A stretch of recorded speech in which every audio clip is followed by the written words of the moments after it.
All right. Here we go, back again on the other side of the coin. Nah, bro, nah. Ladies and gentlemen, welcome to the other side of the coin. As you can see, my boy Matisse in the house. Matisse has just told me there's apparently a tweet out there, Pochettino talking it up again, and apparently he's justifying why Ben Chilwell is, quite possibly a genuine left wing. Look, I don't have the energy to talk about that. I didn't bring Matisse to talk about this because we will lose our head. We've got the whole weekend to lose our head. Don't worry. Why we got Matisse here is because some of you guys in my recent live stream have been saying to me, you know what, Miz? Chelsea's misused the 1 billion. The 1 billion that's been spent has been misused. I don't like the squad. The squad is mid-table, this, that, the other. And I've been saying, nah, man, the squad's still good enough. You may not like some of the personnel, but it's still good enough, got the quality to give us the bare minimum, which is Champions League position spots. Yeah. So today I got Matisse here, and we're not going to be fluffing around. No dilly-dallying, no fluffing around. I want to talk real stuff. I want to do a truth bomb where honest opinions from the heart has to be said and has to be put out on the table so that you guys can get the real deal today. So that's what we're going to talk about. Matisse, how you doing, brother? Pleasure, bro. Absolute pleasure. I'm looking forward to this. I see the comments. Big up everybody in the comments. It's going to be an interesting overview of these players now, because you're right, bro. It does need to be done. We need to distinguish what we've got, the quality. We have to be truthful, Matisse. We got to be truthful. No more fluffing around. No more sugarcoating. No more, spreading the butter on the bread. Nah. It's time to get real about some of these things. And, you may be supportive on some things. You may not be supportive, and that's up to you. But we have to be real. As Matisse said, big up to the live chat as well. Nearly 100 of you guys are live already. Smash the like button if you're here for the first time. Subscribe as well. And for some odd reason, if you haven't subscribed to Matisse, make sure you subscribe to Matisse as well. Big up to Damon for that super chat. We'll try and get to the super chat when we have a nice little bit of a break in between the conversation. We'll plug in all the super chats. So if you want to throw in the super chats, do so, but we'll save it until we have a bit of a break, because this conversation is going to be good. And I'm going to try and take as many comments from you guys from the live chat that's relevant to what we're saying to create a bigger discussion about it. Matisse. I see you on a weekly basis, twice a week on Big Six. There are sharks there waiting, smelling, and cannot wait for the Chelsea segment. I see them. They're like, get me to the Chelsea segment. Toby is itching on it all the time. Obviously, we saw Culture Cams. He was waiting to get to the Chelsea. And Grizz is always there, wanting a piece of Chelsea. Look, we have to get real, Matisse, because as much as we are Chelsea fans and you are a representative of the Big Six community from a Chelsea perspective, and you have to defend, but you got to be real as well. All right, we got to be real. I want to ask you straight up, broad question. Talk through the entire episode with me. Has Chelsea misused, as some people are saying, the 1 billion spent? And I can bring out the players that we've got, right? And this is just from this particular summer window, but I'm sure you know what Chelsea has done in previous windows as well. But just before I let you loose, in the 1 billion spent, as you can see, Moses Caicedo, Romeo Lavia. Let me just increase that a little bit. Christopher Nkunku, Cole Palmer, Desasi, as you like to call him, Desai, Ogunchuku, Sanchez, Washington, Angelo, Petrovic, Moreira. Obviously, Levi Colwell came back, so that doesn't count. Matson came back as well. Lewis Hall came back. Lukaku wasn't part of this 1 billion. That was before that. Malo Gusto, and many more. We had Koulibaly, we had Cucurella, we had a hell of a lot of players. Matisse, tell me, have we misused the 1 billion? For immediate impact, yes, because very few of the players we've signed are for immediate impact. Very few. You could probably look at Enzo Fernandez. You're going to get immediate impact. You're going to see the difference on the pitch for how we play, how we create immediately. Caicedo has to give us immediate impact, been a couple of games, but that is the expectation. But a lot of these players, they're not going to give immediate impact. The Mudriks, the Maduekes, even Jackson from a goal scoring standpoint, there's a lot of development to do there. So there's not a lot of immediate impact. So the only way to judge a lot of these players, unfortunately, is in the future.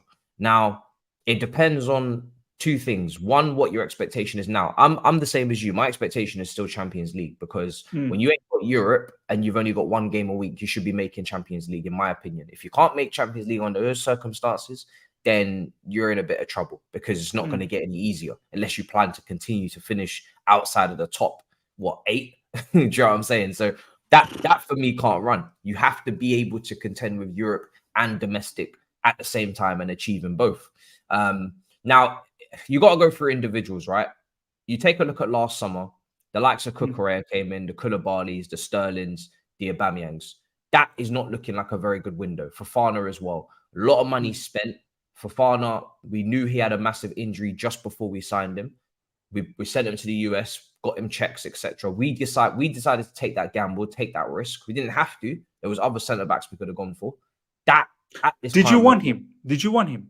I love the player from when he was at Leicester, but I was very, very, and I keep doing this every single time I find out we're interested in the player. I go straight to their injury history and I check what has come about for them recently, because I'm not trying. Doesn't matter who you sign, if they have collected or they've had a big injury, if they continue on that track on our books, especially when Chelsea don't have a great record of injuries as it is with the Ben Chilwells and the Reece James, etc. It doesn't matter how good they are.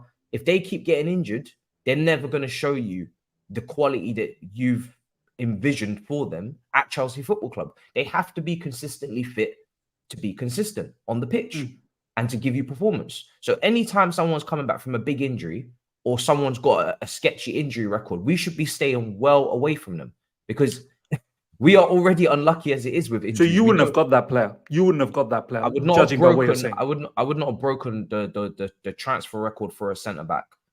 So you'd say that's a misuse. Straight. You'd say it's poor judgment. It's poor judgment. He was brilliant for Leicester in his first season. He was one of the best centre backs in the league. He was really, really good. He had a bit of everything. But when someone's just come back from a long-term injury, signing them on that summer when they've played about, I think he had played just under 10 games. I think he'd just come back. It's foolishness, bro. It's crazy. And then obviously we're trying to, at that point, replace the experience with experience. You know, the Rudigers have left for free. The Christians are leaving for free. Timo Werner's got to go. Lukaku's got to leave on loan. So I understand the methodology of bringing in experience. It's what a lot of people are calling out for right now. Experience. We brought in a lot of experience in that first window. Very, very few of them worked out. Aubameyang, Cucurella. You definitely didn't want Aubameyang. I remember you definitely didn't want him. I wanted Jesus, bro. I wanted Jesus.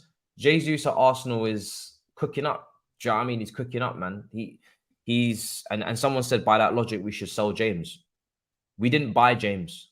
Do you understand? We didn't buy James. James didn't cost anything. So we were never to know James was going to be injury prone, because he wasn't injury prone in the youth. He didn't have a big injury. He got the injury with us. That's not the point I'm making. I said Fofana got the injury outside of our club, and then we brought him in for a world record fee for a centre-back. Big difference. Massive difference. So, yeah, for me, in terms of that first window, it's not looking great. The Aubameyang one was a very much it wasn't even a sideways move. It was a big waste of time, and I said it from the get-go. And obviously, there's a bit of context because Tuchel was sacked, and he was the one that was going to revive Aubameyang or continue Aubameyang's goal-scoring streak from Barcelona, whatever he was able to muster up there. But when you keep changing managers and the players, have come in under certain managers and now operating under others, that leaves even more room for issues and jeopardy. So overall, and obviously now we all know what's happening in January in the summer, overall, this team can't be coming 12th. It can't be coming even 7th, 8th. It needs to be in the top 5. And then we're going to see 100%. So your ultimate thought about the whole thing is, look, the squad is still good enough to make it to a decent level finish, which is Champions League finish. And that's fine. And we're going to get to that right at the end. I love the way how you've talked through some of those transfers that we made last season, because it's all part of that 1 billion spent. And do you know what? Up until this particular live stream, I didn't actually deep it. Everyone was throwing around, Chelsea spent 1 billion, Chelsea spent 1 billion, and they're still where they are, 12th, right? And that's fact. Like, we are 12th. But I never deeped it. I always sort of said to myself, Matisse, that we bought some good players. Like, I can barely think about too many players that I would have said no to. But now that we are sort of step by step looking at each, like Wesley Fofana, I look back now and I'm thinking, I'm with you, Matisse. I never wanted Wesley Fofana, to be honest. And I know large part of the fan base wanted him. Aubameyang is someone I think I did want him. I was a strong advocate because of his link up with Thomas Tuchel, but I didn't know Thomas Tuchel was going to leave 56 minutes after Aubameyang has just arrived. Let's touch up on a few more players. Cucurella. A lot of people are now, hindsight's beautiful, looking back at everything that has happened. I was dancing when Cucurella was announced because I was getting worried that, oh my God, Man City's taking. I know the level of play I saw at Brighton. How do you feel when we signed Cucurella? Were you down, or were you like, nah, this is a good player for us, this is going to work out for us? I thought he'd be really good for us, especially with the way Tuchel was setting up. I could see a position for him and for Chilwell in the team, because it was looking like we were going to play him left side centre back. It's a role that I would have preferred him to play more as a inverted left back, because even as a left sided centre back, I would have had a few concerns about him aerially. But he was one of those players that I thought, listen, I understand that he cost a lot, but Chilwell's got a massive injury that he's coming back from. And I thought the quality that I've seen him show at Brighton in terms of his pass, in terms of on the ground, I thought he was very good with the tackle. I thought this player would do well for us. And I thought it's a lot of money to spend, but we're finally getting real serious competition in that position. But it did not pan out that way, bro. It did not pan out that way. It's not looking good, bruv. It did not pan out that way, man. And this is my problem with buying players for a specific manager and then sacking that manager a few games into the season, because it's foolishness. The plan is completely ripped up. And even then, you know, he gets a manager in Potter he's worked with before. Yeah. And next thing you know, it doesn't make any difference. But that performance against Dortmund, I remember it. Man, the match, he was unbelievable. Superb. And I'm like, this is the player that I thought we were getting. This is the player that I was expecting to see consistently. The performance against Dortmund in the Champions League was by far and away his best Chelsea performance he's had on record. Man of the match. I was like, right? Yeah, man of the match. He was fantastic that day. He did everything he needed to do. And I thought, this is the player we're going to get on a consistent basis. Now, he did have personal issues behind the scenes. He did struggle with a lot of things. He did start to get booed by his own fans and whatnot. I don't know what's happened to him. Mentally, something's gone off for him, I think, as well. I hate how Chelsea fans do this, Matisse, like booing your own. Like, it's not left. Do you remember his debut against Everton as well? It's a strong debut. Yeah. It was a really strong debut. Like, a lot of time, these players, when they first come in, they start really well. And they look like the player that we purchased. And then as time goes on and they start to really deep themselves in the Chelsea trenches, that's when suddenly they don't look like themselves anymore. Against Everton in his first game, he was solid. He was playing wonderful passes. He was confident. Like, he was good. So, like, I'm not one of these people that feel like Cucurella has become a bad player overnight. He's just no use to anyone. I don't believe that. If he would have gone to Manchester United on loan, listen, I think he would have been cooking there. Ten Hag and Man United got their own problems. You know what I mean? Maybe he wouldn't have. Maybe they're too stable. They're too unstable as well. But yes, we've overpaid 100%. He was never worth the money we paid. He probably should be going for around half that. Do you know what I mean? Max 40 million. But I do believe that the interest from Pep was genuine. We just outbid them, and I do believe that there's a player there, but for whatever reason, it just hasn't happened here. But he has now become a player that people really regret even more, because he is blocking freebies that are very talented, and I get that. But I definitely do think there's a player there. Not to say that I would keep him, but for me, it's a shame for him. I love the fact that you've acknowledged the fact that there's a player in there. There are so many people out there that just categorically just saying, do you know what? He's rubbish. Like, we don't know why we bought him. I still, as I've always said, I've always believed, and I still believe. I know the player I saw at Brighton, and it's just a circumstance. He's a victim of the circumstance at the moment at Chelsea, where we just it does have to go down as a waste because he's not performed. Do you know what I mean? It's misused. It's misused. Once again, it's misused. I'm starting to think actually we've misused this 1 billion. I'm starting to deep it. But you know what, bro?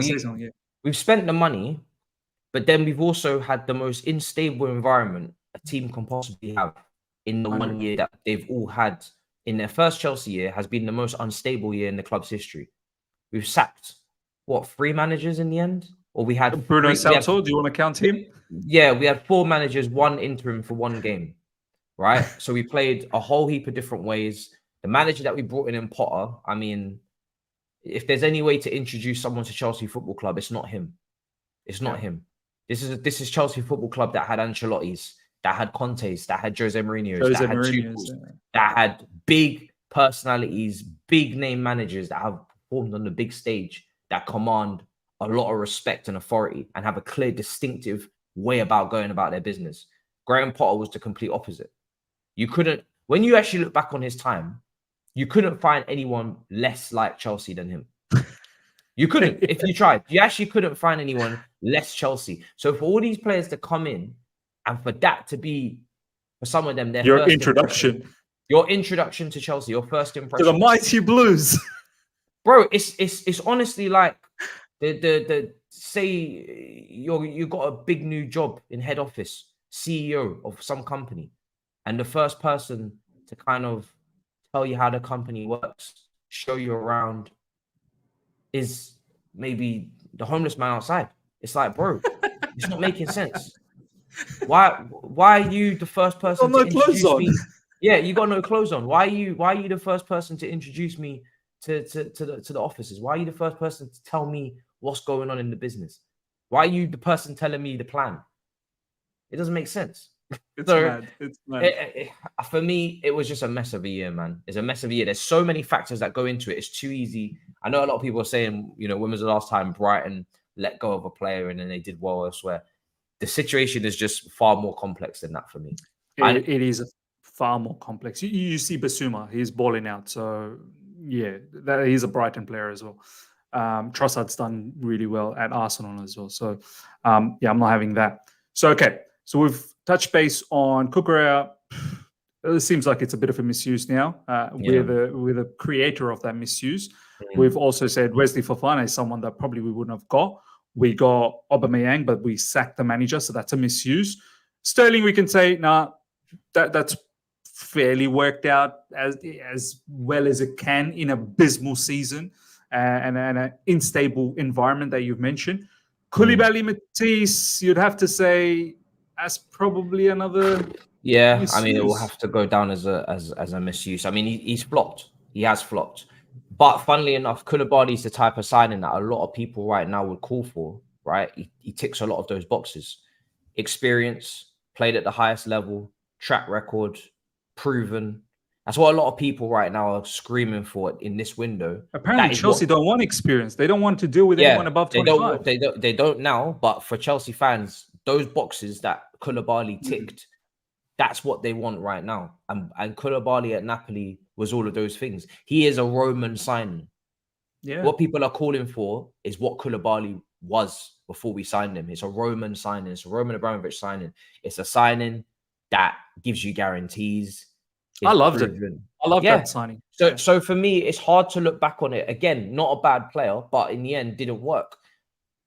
But it's very tough for me to blame the players completely when the manager they came in under was sacked a few weeks after their arrival, or at least a few weeks after the transfer window. I think Aubameyang played 1 game under Tuchel. 56 minutes, Matisse. So how 56 minutes. So how are we to know what Koulibaly? I think we were 5th when we sacked him, right? So how are we to know what Koulibaly would have become, what Cucurella would have become, what Sterling would have become, who started quite well under Thomas Tuchel? Yeah, under Thomas Tuchel. How are we meant to know what they would have become if the manager that they were brought in for was sacked so soon? Not to say that, Tuchel, for me, Tuchel sacking just came too early. I understand that long Way term, too premature. building Way the too squad, premature. young players, talent ID, working together. I understand all of that. It's not a Tuchel defense brigade I'm doing right now. I'm just saying that if you're gonna, I just think it's ludicrous, right? It's absolutely ludicrous in the end, unfortunately. And I still give them leeway for this window because it's their first one. They made mistakes, but it is ludicrous to sign players for a manager and then that manager to be gone before the next window even arrives. You may as well just signed your own players and sacked them. Do you know what I mean? Or You should have sacked him from the get-go. You should have sacked him as soon as you bought Chelsea. You should have just said, you know what, you can go too.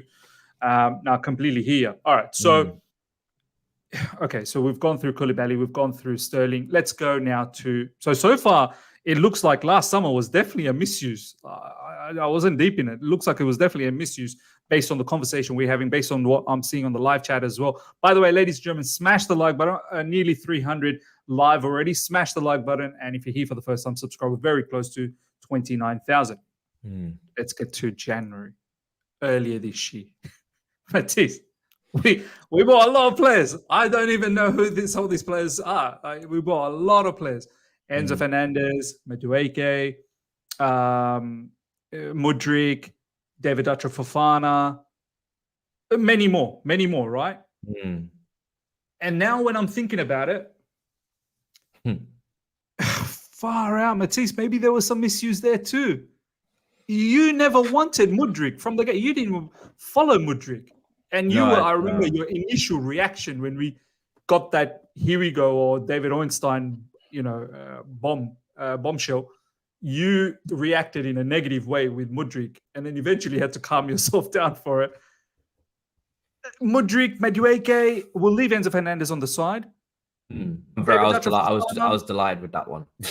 Yeah, I was very delighted. But some of these other transfers that we did in January, how do you feel about it, man? How did you feel about it back then? How do you feel about it now? Mudryk and Madueke I was very hesitant on because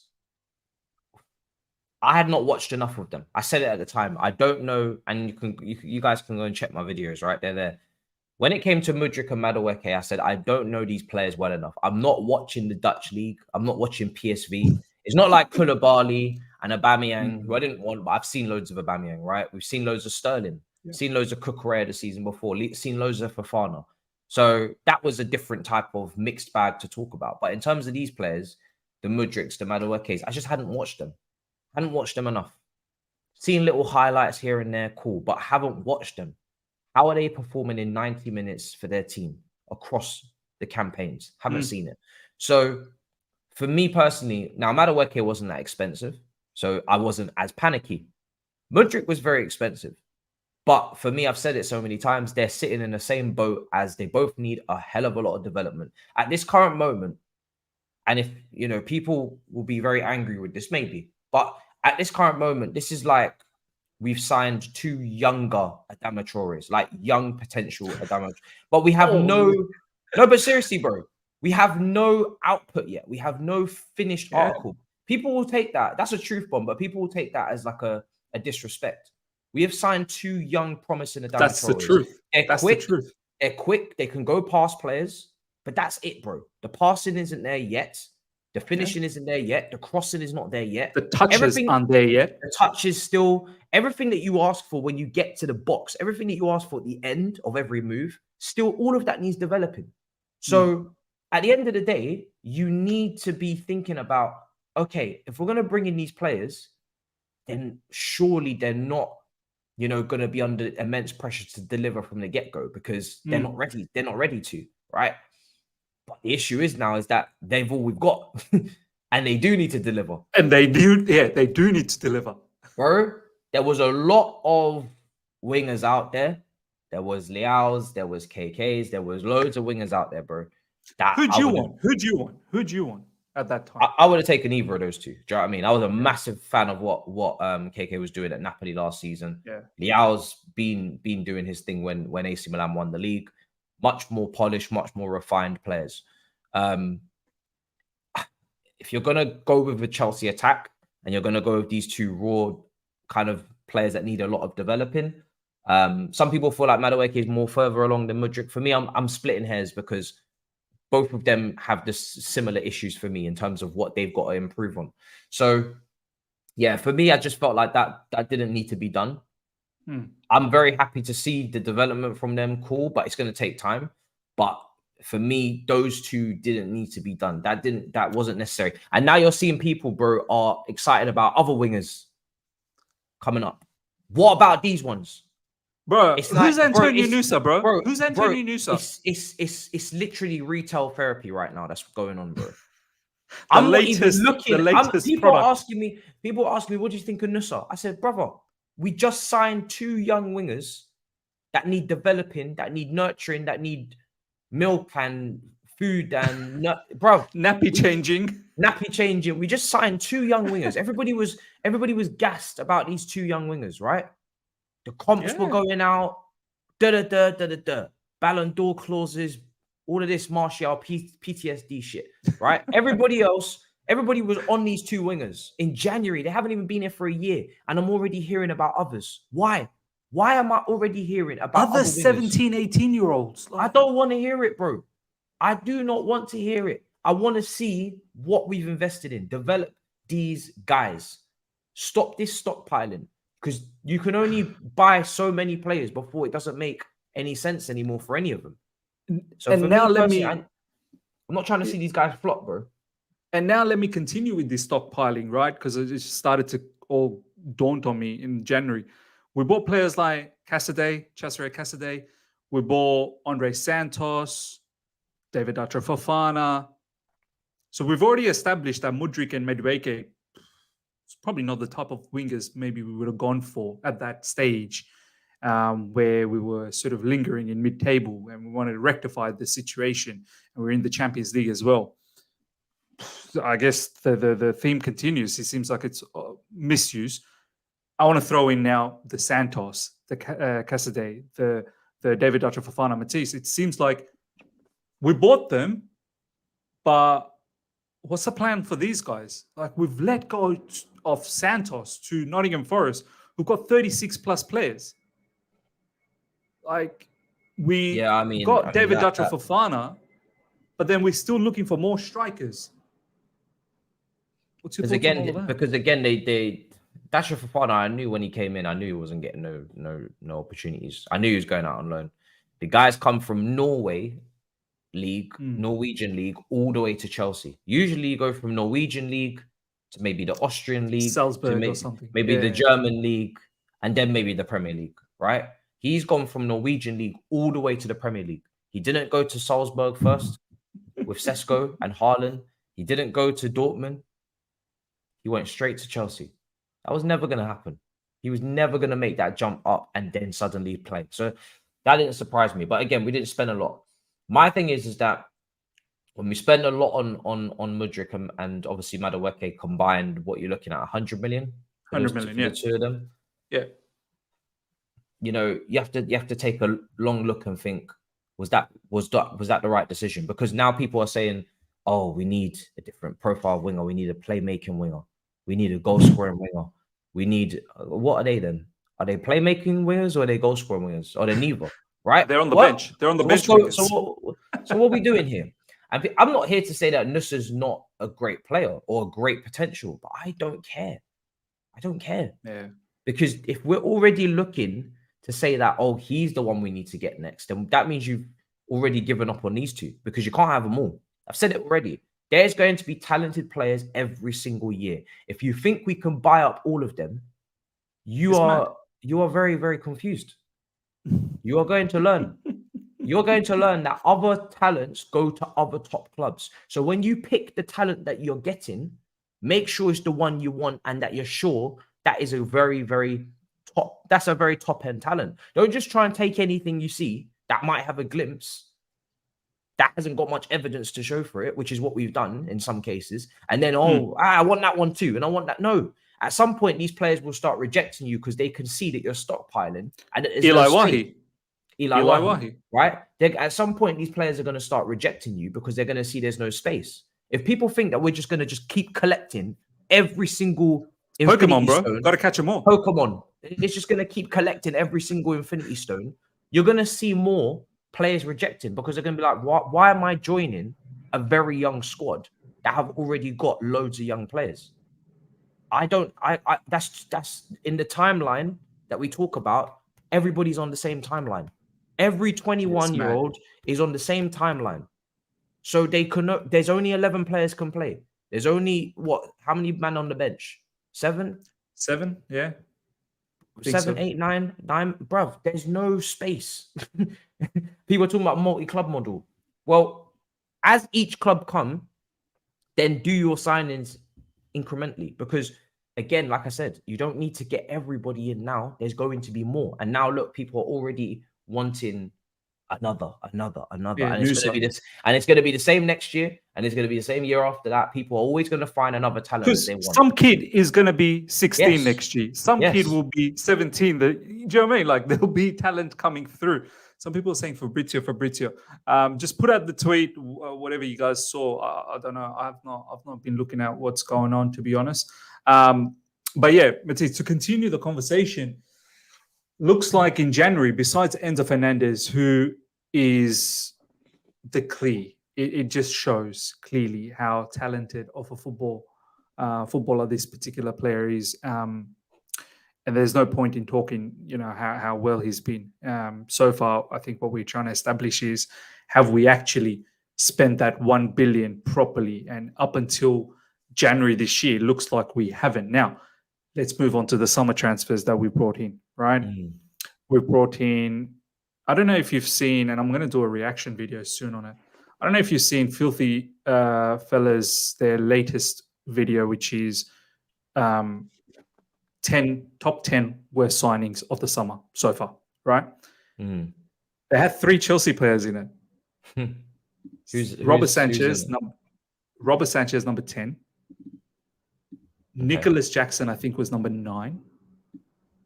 And they had Caicedo as number 1 because of the mistakes that he's done so far. And I'm going to do a video on that, which was quite interesting. But because they feel that Caicedo is a systems player, and he's come to a Chelsea team that doesn't really have a system at the moment, and he's going to be lost. But we'll touch base on that later on.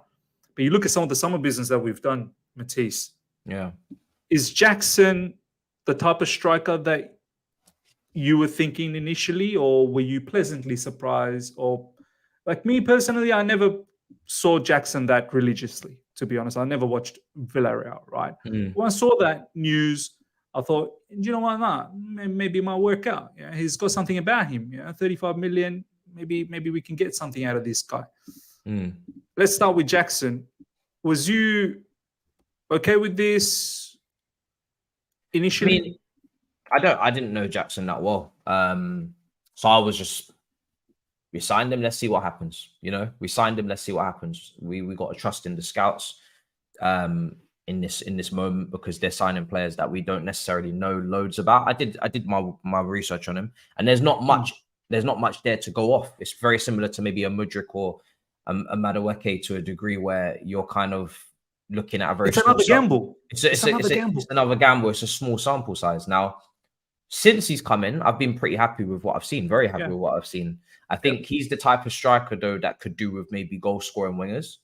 But this is where there's a difference between recruiting players and recruiting players for a system. We've recruited potentially talented players, but we haven't recruited for a system because we didn't know what the system was. Because when we brought in players in January, it's under a different manager to what we've brought in players this summer. So now suddenly maybe the players in January might not make sense for the summer, right? Yeah. If you have a striker like Jackson, who's really good at dropping deep, really good at holding up the ball, really good at going past players, really good at laying off chances for wingers, that is a very Firmino, Jesus potential player. Yes. But what do you need either side? Goal scoring, direct wingers. Yeah. Now, our wingers, they are direct, but they're not goal scorers. They're directly getting out. Now, if you put a Diaby from Aston Villa on one side and a Rafael Leao on the other side, maybe now it makes sense, because now you've got 2 wingers that are capable of getting you goals. If you had told me that we'd have a front line of Diaby, Jackson in the middle, and Liao on the left for the money we've spent, I would have been like, wow, we might be cooking here. Because now we've got potentially goals. There's goals in that team. Yeah. And there's creativity in that team. And there's a good sample size, as you refer to. Like, and there's a things sample you can size refer as well. to. Do you know what I mean? But what we've done is we've brought in players that maybe don't make sense later on down the line because, like I said, that changing of manager constantly and not knowing what the system is. So it's a shame. But in isolation, I think Jackson's a really good player from what I've seen so far. I think he's done for what he's shown a lot more in much less time than a lot of others. I'll say that. Absolutely. And I think, yes, he's not perfect. 100% he's not perfect, but he's a step in the right direction. It's got a good package. Yes, do you know what I mean? I was a big pusher of Jesus because I knew Jesus would help us create more chances. And therefore, if we had the right players around him also, we would get more goals. And he's a good footballer. That suits a possession-based team. But yeah, I think Jackson is hopefully of that mold. And I'm happy so far with him. But it's too early to go crazy, obviously. But yeah, I'm happy so far with him. Once again, as you said, the sample size is still low on Jackson. Okay, so we've ticked off Jackson. Jackson's a good one. No misuse there. Seems like early days, but no misuse there. Didn't cost much anyway. Yeah. Who else did we get in the summer? So we've got Nicholas Jackson. We've got Caicedo, which I'll touch base on a little bit later on. Cole Palmer. Let's talk about Cole Palmer. Was you thinking about Cole Palmer as your first thought as that creative player once Nkunku was injured? Nkunku is another one that we got in this particular window. Obviously, it was done before, but we'll touch base on that later on. Malagusta is another one. Cole Palmer, thoughts on him? Was he the kind of player that you were looking for? Yeah. At this point, I was like, ooh, we got a couple of injuries, and if we don't get anyone at this point, I'm gonna just be calm with it because we've signed so many more players than I wanted us to sign, bro. Like, I wanted us to sign 4 players, probably max. We've ended up signing, I don't know how many, 8, 9. Too many. I can't remember anymore. Signed so many players. So Palmer is more polished than Madueke and Mudryk for sure. But again, there's not a lot of sample size. Oh. So as much as I think he's very talented and I think he has potential, I've just kind of said that about the other guys, right? I think you wanted this guy. There's not much experience. There's not much sample size. And again, that's kind of similar to what we've done with the others. Now, from what I've seen from Palmer, I have been impressed a lot of the time I've watched him. And I've watched a lot more of him than Madueke and Mudryk, that's for sure, before they signed. So, but it was a lot of money, 45 million. I don't think we got a bargain. We'll have to see. We'll have to see if it's a bargain in the end. But I think he's a good player. I've got a bit more confidence in him than I would have of Mudryk when we signed him because I didn't know Mudryk at all. But I do think that it wouldn't have killed us to get someone that had a bit more of a track record. You know, it's a difficult one. Like when you look at, I don't think Maddison was ever really on the radar, was ever realistic because we were looking at Nkunku at that point in the 10 and whatnot. But just someone that has a bit of a track record and has a lot of quality already to bring to the team immediately. I don't want to put too much pressure on Palmer to be the savior because he's not ever had to be the fulcrum of a team. When he's going in at City, he's going in left wing to do a job, hold the line. He's going in right wing, plug a hole. He's not the main guy. He's never had to be the main guy. And doing a job in a system that is perfectly laid out at Pep and coming to Chelsea in chaos and being potentially two different things, bro. Being the main guy, the epicenter of the side, right? He's coming in and people are saying, right, this could potentially be the guy that plays 10. The system here is nowhere near as developed as it is out there. And not even 10%. Not even 10%. Exactly. And there's a lot more pressure. Let's see. If he rises to that, then we've got one hell of a player. But it's a lot of pressure very quickly for him. Because he's got to start. He's got to start against Bournemouth. He has to. Bro, he has to, bro. If I see Gallagher in midfield, that's going to be quite strange. He has to start. Nkunku, Malagusta, I think we can both agree, very, very good purchases, and they've already shown that they're very good purchases. It's just unfortunate and Kunku got injured. So that I won't say is misuse of the money. Leslie Ugochukwu, did you know anything about this guy? I only seen him a handful of occasions for the France younger teams, because we've obviously got young players at France, and we've been looking at a lot of young French players.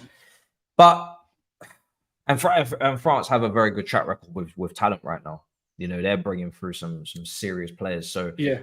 France is a market that I think we should be tackling and we should be going into, and we have, which is I think a positive. But again, wouldn't have known enough about him to make any judgment and say this is a player we have to go and get.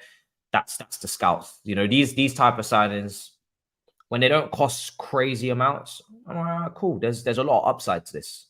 There's a lot of upside, because in theory, really, they should only really be getting better. Their valuation should only be going up. They should only be surprising us with how good they are. And that's it.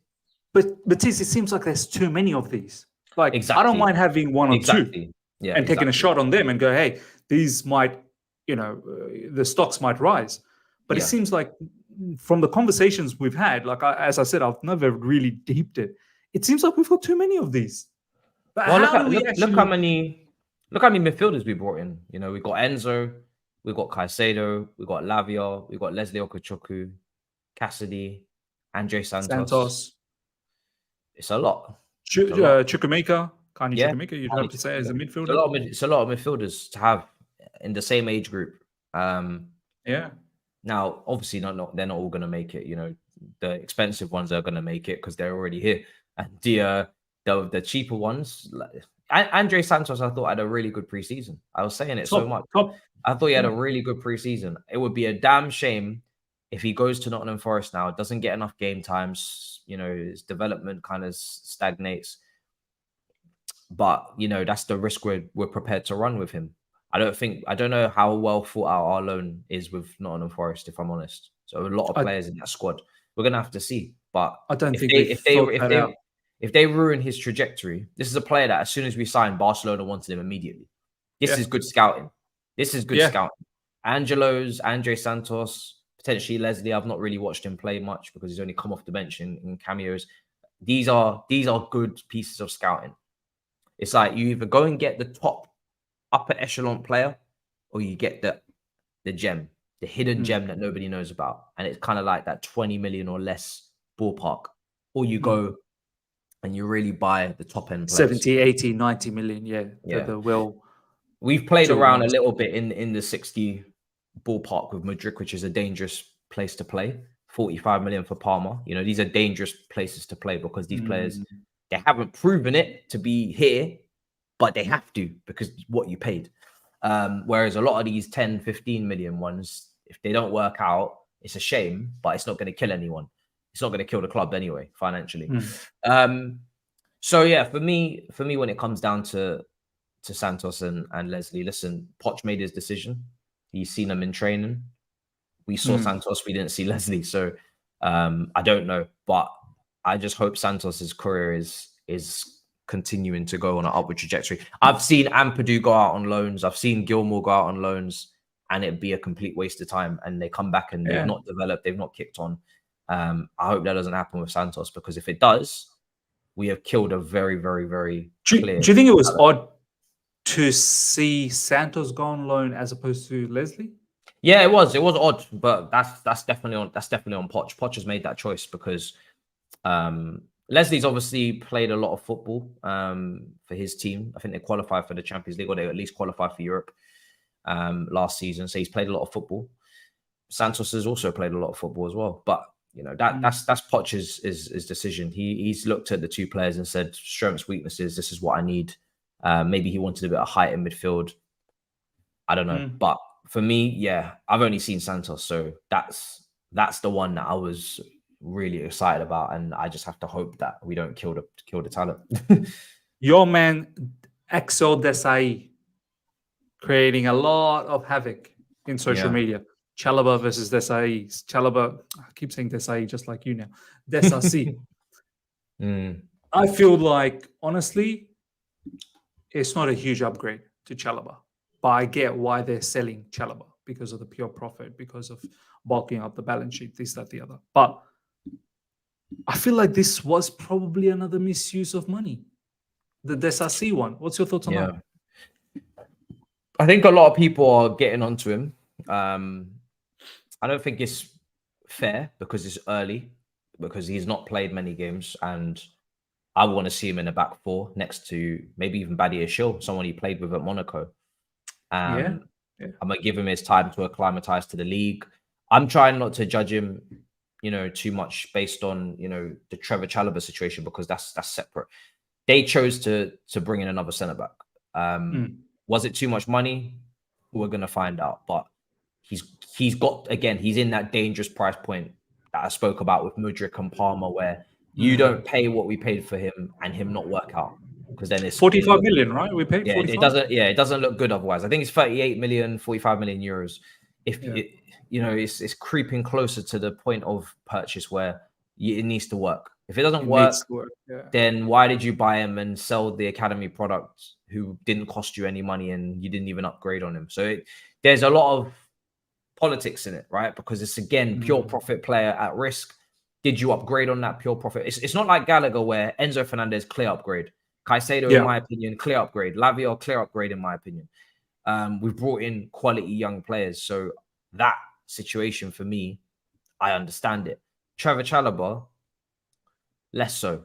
Carney, I think, has got a better potential, higher potential than Gallagher. And Cuckoo, obviously, goes without saying. So there's so many players I rate higher in terms of their potential than Gallagher. So I understand that situation a lot more. Trevor Chalobah, you had a solid option there. Not saying he was the best. You take a look at his aerial dual success rate, and Decisive is shitting all over him in that respect. Do you know what I'm saying? He is absolutely demolishing him aerially. That's why I'm willing to give him a bit of time, because he is certainly built more to be a centre-back than Trevor, maybe. Trevor's played in a 3, Trevor's played DM, Trevor's played right back, Trevor's played all over the place. He's not really a specialised centre-back in a 4. But if we're not going to play a 4 and we're going to play a 3, then Trevor Chalobah's played plenty in a 3 under Tuchel. And this is where the recruitment and the system need to be aligned. How are we going to play? What is the system we're playing? And who do we need? Because if we're playing a back 4, I can understand it. I can understand getting this centre-back in who's more aerially dominant, etc. But if we're not, and we're playing a 3, then this guy has played in a 3 already. I know they both played in a 3, but Trevor's played in a 3 a lot. That's all he played under Tuchel, and he played it at Lorient as well on loan. And he's done well in that 3. Do you know what I mean? Yeah, but it all depends on what the plan is. At the moment, it's all up in the air because we've been playing a different way of how we've played in pre-season. So I think that one has a big danger of being misused money, but too early for me to say. Even Mudryk and Madueke, like, as much as I wouldn't have bought them, it's too early as well, because they've not even had a full year. They've not even had consistent run of games. So it's too early to really call these guys misuse yet. But they just have a higher probability of being misused because of how much they cost, where they currently are at in their development, and what we are currently still complaining about, which is goals, assists, end product. And I think the end product of this particular truth bomb is that it's not something you would have done, Matisse. It seems like, so if the money was given to you, 1 billion, it seems like you wouldn't be going for Mudryk and Madueke and Desassi, even though you're conservative at the moment and saying that it's too early to judge it, and it is too early to judge it. But it sounds like, from the conversation we're having, it's not what you would have done with the 1 billion. No. I would not have bought most of these players because I didn't know them. You know what I'm saying? I would have bought players that I know. I don't. Obviously the scouts come into this and they tell you Lawrence Stewart, used to be at Monaco. He's probably given the green light on Decisive. You take a look at that and you say, okay, fair enough. I don't know who gave the green light on Madueke, but he's obviously an English talent, played in the under-21s, played at Tottenham. But Matisse, this sounds more like a Brighton kind of a model. It don't give me a Chelsea flavor. Do you know what I mean? Like, I don't mind the 1 or 2 gems here and there, but yeah. It's like a Brighton flavor. Do you know what it is? I've got a video coming out after about the comments that Begovic made yesterday. And I've gone into detail on that because I feel like, as much as, yes, the recruitment, there's a lot of gems that we've bought that look like, but again, as someone said in the comments, and I've been saying it as well, when you scout and you find gems, that's half the job. In fact, that's probably 30% of the job. The next 30% is integration. You've got to integrate them. If you don't integrate them, well, 30% scout them, 30% develop them, and then 40% integrate them, right? Whatever. You can put those percentages wherever you want. But that's the 3 steps. Now we've scouted them. Now we need to develop them, and then we've got to integrate them. Yep. Are we going to get the development side of it right? That depends on Pochettino, and that depends on every other manager that we've loaned a player to. That development. Yeah. Put a lot of people in other people's hands, right? Patrick Vieira, Steve Cooper. All of these managers are responsible for the Leon brother for Moreira. Yeah. Well, he's free and he got us a loan fee. So as far as I'm concerned, we've already won. He's making money. Yeah, we've already won. Yeah. That's the one deal that we've actually won already. That one is finished. Sell him. Finished. We've already won. Malang Sarr, we've lost. We signed him on a free. We can't get nothing for him. That one we've won. So those managers are all involved and all responsible for the development process.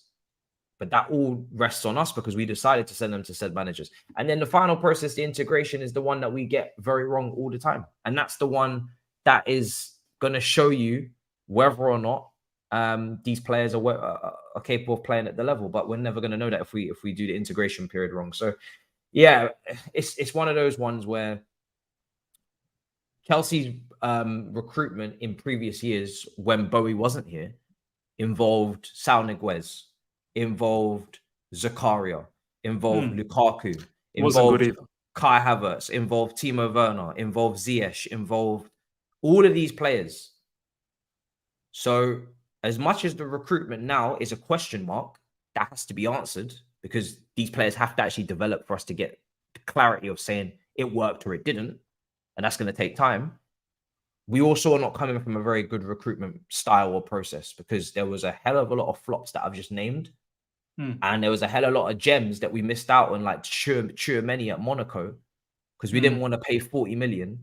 And instead we decided that Sal Niguez was the better option. Who does Sal Niguez play for now? I don't even know. Tchouameni, I know he's back to Atletico Madrid. I think he's back to Atletico. I don't know what he's doing, but I know that Tchouameni's playing for Real Madrid and France, scoring screamers. So for me personally, we've not come from a great back end, and I don't need to go. I've already done it in my video anyway. But you know the league finishes and So we had to change. Was this necessarily how drastic it needed to be in terms of we must sign every single player under 25? I don't think so. But yeah, we're gonna find out. Hopefully, everybody just bangs because that would be brilliant. I must say, not even everyone. It has to just.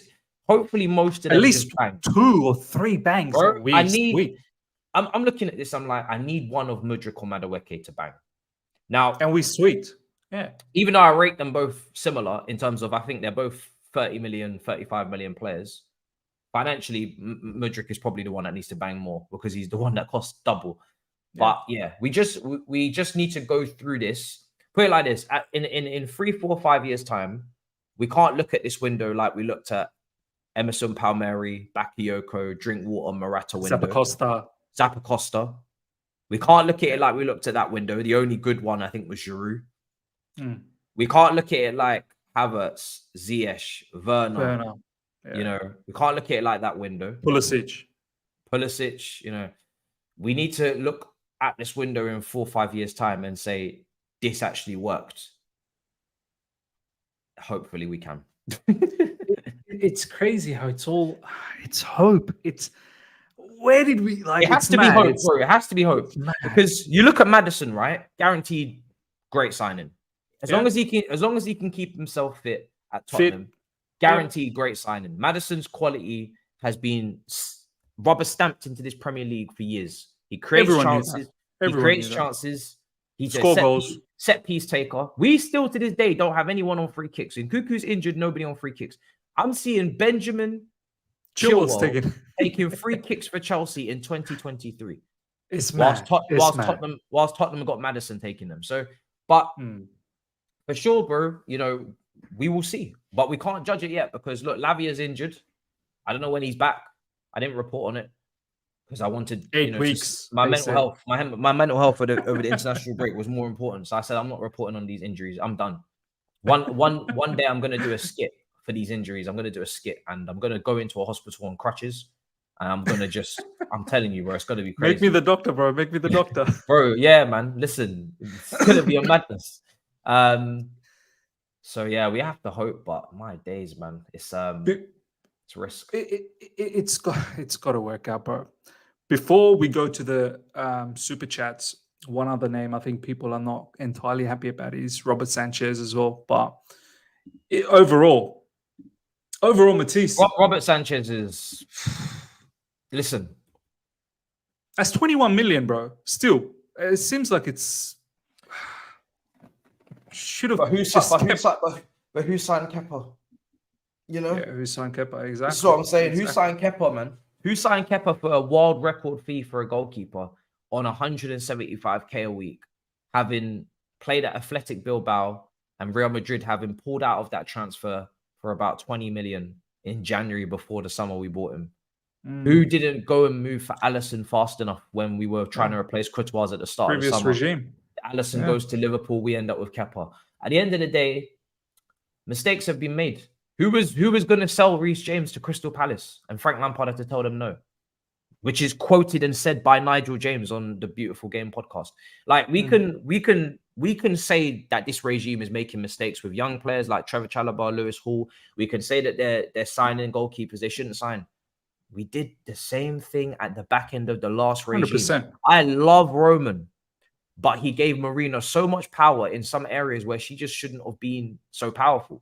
Some things she's brilliant at. Some things she's brilliant at. But other things, she should not have been involved. And we needed to modernize and improve our recruitment team and get it to the level of where City's at. We were slowly declining. And people say, okay, and I talk about this in my video, but I may as well speak on it a little bit. When we talk about league finishes, right? I've actually got them. Let me not even do this half. I need to Let me not even make up stats. Bro. Let me not even play. I'm not even here to play. So 17-18, right? Chelsea finished 5th. 30 points behind Manchester City. That's Conte's second season. 18-19, Sarri season. Chelsea finished 26 points behind Manchester City in 3rd. So these 3rd positions, they sound great, but listen to the points gap. Because in Mourinho's first season, in his return, we finished 4 points behind Manchester City in a 3-horse title race. 4 points. Well, the little horse. We were 3rd, but we were 4 points off. There's a difference between being 3rd and 4 points off and being 3rd and being 26 points off, which is what I just said. Mad, right? We move. Next season, 2021, 4th, 19 points. Next season, 21-22, 3rd, 19 points. We have not even been within 15 points of the league leader. Not even once have we been 15. Do you know how many points 15 is? 15 is 5 whole 5 games. We have never been 15 points within the leader at the end of the season. We've not even gone on a little sneaky, false image late run to close the gap when they've taken their foot off the pedal. We've caught up in a deceptive way. We've not even done that, right? Champions League, we won it in under Tuchel. You have to go all the way back to 13-14 when Diego Costa scored for Atletico Madrid and knocked us out at Stamford Bridge in a 3-1 defeat. That was the time before that we got to the semi-finals. Every other time we were either not in it or we got knocked out in the last 16, the round after the group stage. We got knocked out of the round after the group stage 3 times. PSG, Bayern Munich, slapped up, trashed up. We were in Europa League one campaign. We weren't in Europe the other one. 5 Wembley final defeats in a row. So when we talk about the back end of that era, it was already going wrong. Now it was declining. It was declining. You combine that with the increasing quality of managers like Eddie Howe and Emery and De Zerbi, and the increasing quality in their recruitment, and the fact that everybody's got money to spend, and the way that the problem compounds. And the way that we were recruiting with Lukaku, with Ziyech, with Havertz, with Frank Lampard coming in, sacking manager, this one comes in, that one comes in. Brother, we were always going to fall. If we had kept doing what we were doing, and we were running out of managers anyway, because we'd hired everybody at that point, how many managers were even left? We were always dropping. So this narrative that Chelsea have suddenly, over the last 12 months, have just suddenly obliterated is just false. It's false. Now, have we dropped? Have we dropped even more? Yes, 100%. There's a level to the drop. There's a level. I think. Yeah. But bro, you see these false third, fourth, fifth place images, finishes where we're losing to Aston Villa on the last day and still just getting in the top 4. We needed a Mason Mount free kick in the last minute against Wolves or whatever it was at home to get the 4th, bro. We were naturally going to start finishing 6th and 7th. We were naturally going to be there. If we carried on doing what we were doing, we were going to drop to 6th and 7th so soon. But now we've completely done the 180 and it's now even madder. But we're going to see. We are going to see. We are definitely going to see. We're going to go through the super chats and then the final verdict on this truth bomb on the 1 billion spent. Was it misused or not? People are saying this is BS. We won the Champions League, which is the second time we've done it in 2 decades, after getting to the final for the first time, getting to the semi-final for the first time in what? 8 years, right? 8 years without being in the last 4. Then we get to it and we win it. Does that sound like a continuous, consistent Champions League? We're going to be there all the time? No, that's not consistent. I just told you the statistics. You don't have to like it, but it's facts. We were a last 16 team at best, consistently, round the 16 exits. That Champions League win was an anomaly. Like, no one expected that. It was. And then the 2 trophies that we won come from that in the Super Cup, which is 1 game, and a Club World Cup, which is 2 games, right? 3 games, 2 trophies. We were not consistently competing at the top end like we should have. And when we were getting to crunch time, which is where Drogba usually steps up and smacks up people at Wembley, we were losing. So it's the facts. It's the statistics. It's not something I've just come up with and just said. It's the statistics.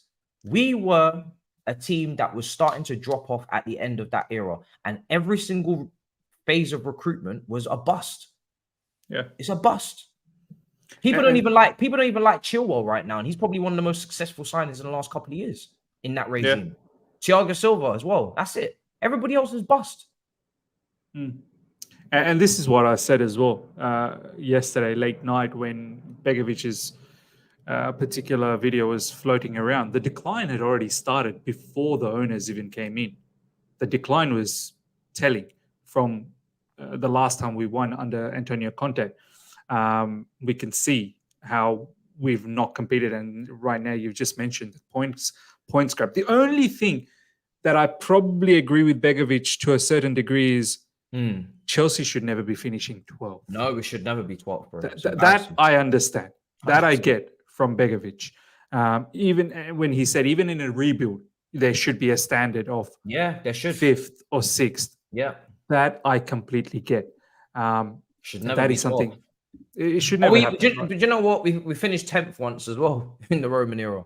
You do it once, you get away with it. You do it twice, 3 times, you're fucked. So this can't happen this season. This is why this season I'm saying Champions League qualification. You've had your 12th, you've had your 10th, right? You've had your blip, you've had your big F up of a season. Now that's it. So because you do it twice. You do it twice. That's not an F up. You can't even keep doing it because financially we need Champions League money. Yeah. So you can't even keep doing it anyway. So, and when you sign Enzo Fernandez, when you sign Caicedo, it tells me that you don't want to keep doing that.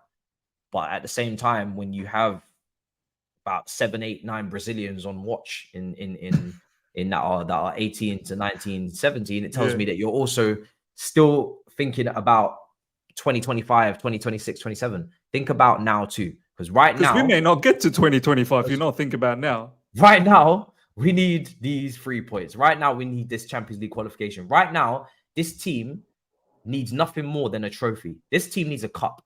They need a Carabao Cup or an FA Cup. I don't care which one it is.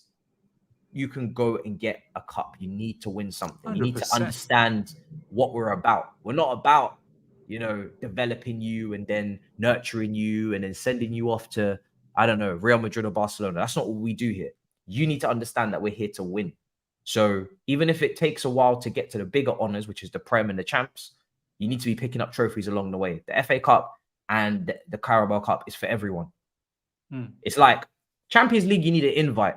Every year, you need an invite. If you got an invite, if you got an invitation, then you can go. We didn't get the invitation this year because we don't deserve it.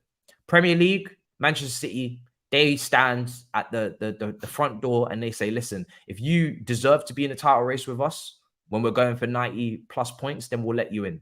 We don't get in. Man City won't let us into this conversation. We're not in any title race. We're not getting no 85 plus points. So the only thing we can do is go and do damage in the competitions that we are always invited into. These are the parties that we can always go to.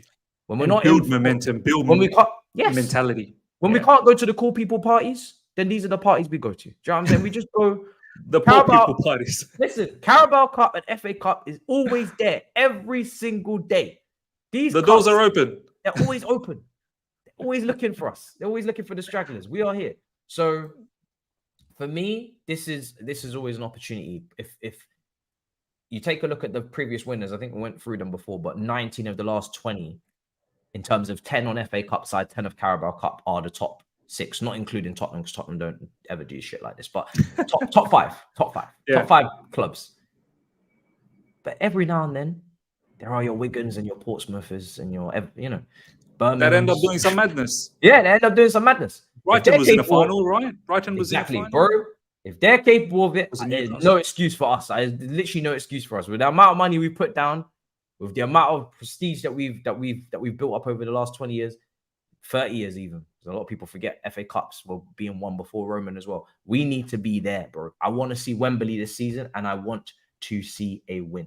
That's what we have to win. We have to win. 100%. What do you can believe, bro? And that qualifies you for Europe. If you win, I think if you win the FA Cup, it qualifies for Europa League. Not that I want to be in that, but it kills two birds with one stone. It gives you something.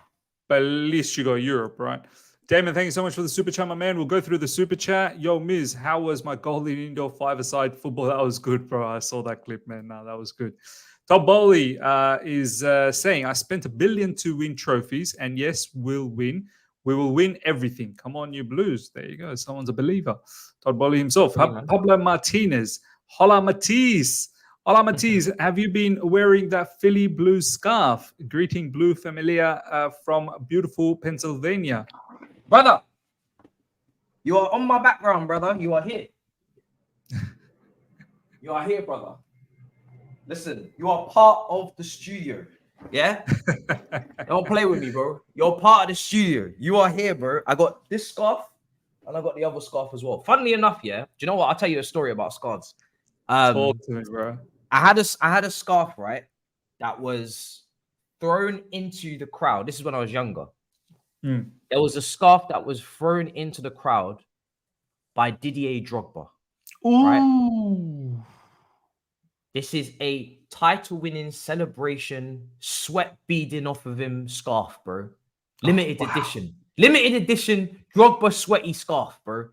I got this scarf. I don't have it now, but I had it. I had that scarf. Yeah. Guess what mum did? Oh, no. She thought this is so... She put it in the wash. Oh, put it in the wash. Why are you washing it, bro? Bro, the sweat. Come on. She washed it. Bro, she washed the scarf, bro.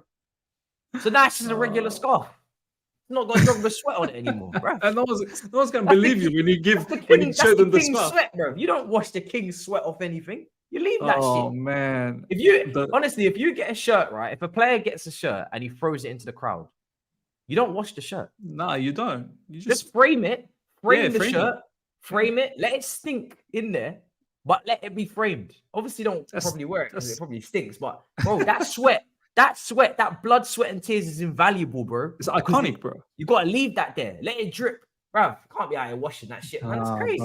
It's just a normal regular. It's just a normal regular. Nah, I can't be doing that. What's Mama Matisse doing, bro? Just me anyway. Wow. The Super Monty 15. Thank you so much for the super chat, my man. If Chilwell continues at left wing, I'll be Poch out soon. Oh, look, obviously we're all going to do our content. Eunice is going to do his stuff. Bubba's going to do his stuff. Matisse is going to do his stuff. We got the game coming up. I'm going to make a quick statement right now. If we don't get 3 points against Bournemouth, I'm going to be very, very negative towards Pochettino. I'll tell you straight up, because we need to start picking up points pronto. We drop points against Bournemouth, and I see the same shenanigans. Ben Chilwell left wing. I'm already seeing how Mr. Pochettino is trying to convince the fan base why he is deploying him in the left wing, because he's a good attacking player. He's got good attacking output. Brother, it better work out for you. It better work out for you. I'm not saying I'm going to be Pochettino out, but you're going in a wrong direction if you don't pick up the 3 points against Bournemouth. Straight up. Top Ollie, once again, thank you so much for the super chat. Which player do you want me to buy next, people?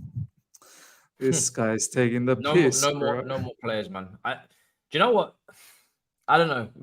Maybe it's just me, but at some point, you have to have a bit of reflection time. It's very difficult for me to speak about new players. I think I'm actually scared. Bro, it's embarrassing. Bro, it's embarrassing. That's exactly the right word. It's embarrassing, bro. Like, I want to hide when they want to talk about new players. When people want to talk about new players, bro, I just internally start screaming. Everyone's like, new. Everyone we got is new. For me, it's just like, we have to have shame. We have to have shame. We're shameless. We have to have some shame. We have to. Yeah. We have to, bro. Like, bro, we can't carry on. You know, people are talking about a striker already in January. They're talking about Ivan Toney. We cannot carry on, bro. We cannot carry on. I know that people want already minimum about 3 players in January. Yeah. Minimum, and they want 3. The players we got in, Matisse. The players we got in, they want them out already. Someone Mudryk gone, someone Madueke gone. Like, they haven't even been here for a year, and they want them gone. We need to stop. That's what I'm saying. We need to stop. We have to stop, bro. Chelsea Empire, thank you so much for the super chat. Total disaster. 100 million plus spent on both Madueke and Mudryk, and they won't make an impact. Where are the goals coming from? No impact from them.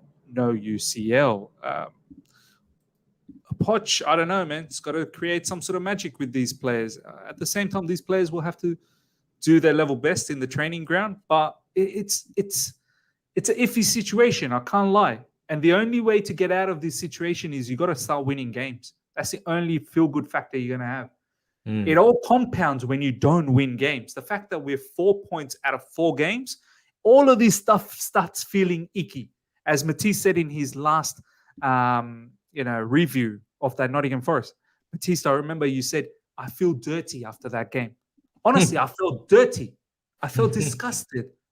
I felt like I needed 3-4 showers. Do you know what I mean? Because, at this moment, it's disgusting what we're doing. Top Dog RLG, thank you so much for the super chat. No doubt we could have spent better. 1 billion should have been allowed us to balance immediate success with building for the future, not one or the other. Agreed. Chelsea Empire, once again, thank you so much for the super chat. 12 wins, 12 draws, 18 losses in the Bowley EPL era. Look at what our legendary players and former players are saying about our club. They have no plan. Buy, sell club. All right, Matisse, we're going to wrap things up. Give you a final verdict on this 12 billion. Your honest opinion. Not just that, we got to wait, because that is the easy answer. We got to wait. But the 1 billion as a final judgment, as of now, today, what can happen in the future? We don't know. That's up to the future. But as of now, if someone was to say to you, Matisse, that 1 billion that Bowley spent, would you have done it any other way as a Chelsea football club where Chelsea needs to be competing, right? Do you think it was wise the way it was spent? No, I would have done it differently, 100%. I probably can count about maybe 4, 5 players that I'm like 100%. Enzo, Caicedo, Nkunku, Malagusto. Yeah. Even Lavia, I think, but obviously the injury issues are a problem. But I think Lavia is a talent. But again, that wasn't even 100% necessary either. After Caicedo, really wasn't. It was. I don't know why we did that. Is it because Santos, you got Santos there, you got Leslie. It probably wasn't 100% necessary. Just Was pure, it just to piss off pure. Liverpool or something? I mean, Badia Shields is another one, but you see how he comes back from the injury. We got a lot of moments where we want to strut our stuff, and it's hilarious. Don't get me wrong, but it has to work. Otherwise, it won't be funny for very long. No, it won't be funny for very long. T1, the last super chat. Thank you, my man. With us, it's like everything that can go wrong in front of a goal will go wrong every time there is a break or one-on-one. I'm not even on the edge of my seat. Like, it's all the excitement's gone, man. We could sign Ivan Toney, right? And I rate Ivan Toney, but we could sign Ivan Toney, and this guy will probably get injured because he hasn't been playing for a while. And then next thing you know, we have to go and get someone else, bro. It's just the biggest issue I have with us is our injury record is disgusting, bro. It's absolutely cursed, bro. Our injury record is disgusting. That I believe is like a good 30% of our problem as well. Injuries. We just can't stop getting injuries, bro. It's mad. If we can't keep players fit, we're never gonna go anywhere, bro. If we keep having the same injury tallies we've had over the last couple of years, we're not going anywhere. We could talk about bringing in players. Bro, we could. If this keeps happening, we're not going anywhere. Honestly, we could talk about bringing in this player, that player. If we keep getting this amount of injuries, we're not going anywhere, bro. 100%, man. Royston saying, no, bro, I love your buddy Shill in the training. I think that was pretty much expected. But ladies and gentlemen, hope you guys have enjoyed this. Nearly 500 of you guys are live. Smash the like button before you go. And if you're here for the first time, subscribe. Make sure you subscribe to Matisse's channel if you haven't. As I said, hope you all have enjoyed this discussion. And I feel like I've learned something out of this 1 billion spent. And I don't know whether Matisse really deeped it previously, but he definitely has after this particular live stream. I think we can all safely say there's a lot of question mark. There is actually a lot of question mark. Even though we were all so happy when we signed all of these players, we all got giddy and we all got excited. But when you just stop and think, it makes you sort of wonder, you want to win today, tomorrow, yesterday, day after, but then you've got these sort of players who are so young. Math is not mathing, as Matisse would say. The math is not mathing. So we shall see. We shall see. All right, guys, take care, and I'll catch you all very, very soon. Take care. Bye.